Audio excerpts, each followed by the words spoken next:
Iespēju spēlēt pirmajā līgā Sabiles futbola komanda pamanīja pērnā gada vasarā, un pēc komandas apspriedes spēlētāji nonāca pie kopīga lēmuma izaicināt sevi un piedalīties. Pagājušo gadu mēs spēlējām Kuldīgas novada čempionātā. Tur dabūjām pirmo vietu, un tad mēs vasarā domājām, ka vajag bišķiņ kaut ko tādu jaudīgāku. Labi konkurenti, laba atmosfēra spēlēs, arī daudz fanu, daudz atbalstītāju, it īpaši mājas spēlēs. Izbraukuma spēlēs bišķi grūtāk. Nav tas fanu atbalsts, protams, pretiniekiem lielāks, bet mēs cenšamies labāko spēli parādīt sev no labākās puses un izcīnīt uzvaru. Kad pieteicāmies pirmajai līgai, tad mēs sākām visu paņemt nopietnāk. Protams, mums visiem bija talants, bet daudz kas bija jāpieslīpē.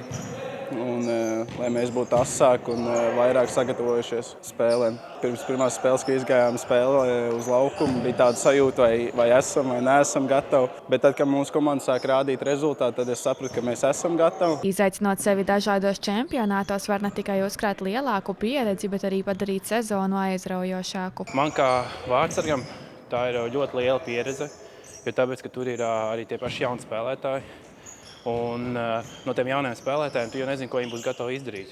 Un tad tev vienkārši jābūt katrā brīdī gatavam, jo Kuldīgas čempionātā jau gan visi spēlētāji ir zināmi. Un tad ir tā, ka man kā vārdsargam liekas garlaicīgi. Sabiles komanda īpaši ar to, ka lielākajai daļai spēlētāju pirmais treneris bijis komandas kapteinis Mārcis Červoņikovs, taču tagad visi ir komandas biedri. Viens no Mārča audzēkņiem Dāvis Kaņepš šobrīd ierindojas komandas rezultatīvāko spēlētāju augšgalā. Ir diezgan daudz tādu, kurus esmu trenējis, patīkami. Jo es zinu, ko viņi var, es zinu, ko no viņiem sagaidīt, es zinu, uz ko viņi ir spējīgi. Es esmu diezgan apmierināts ar viņu sniegumu. Trenēties bija savādāk. Protams, viņš bija stingrāks, jo viņš bija treneris.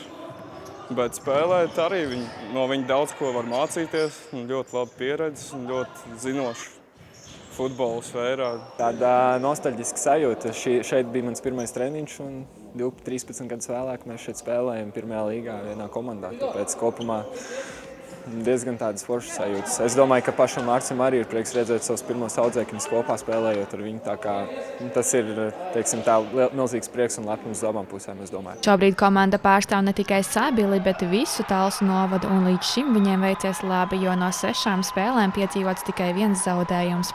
Redzot augstos rezultātus, komanda ir gatava vēl augstākiem mērķiem.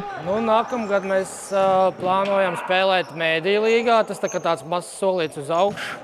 Un tad jau mēģināsim varbūt uz virslīgu tikt, uz pašu augstāko telpu futbola līgu. Es domāju, mums visiem komandā būtu mērķis spēlēt virslīgā ar visām Latvijas labākajām komandām un tur izcīnīt savu vietu. Un es domāju, mēs to varētu, bet tur mums ir vajadzīgs finansiāls atbalsts. Cerams, varēsim uz Sabiles komandas balstīt arī tālāko ceļu.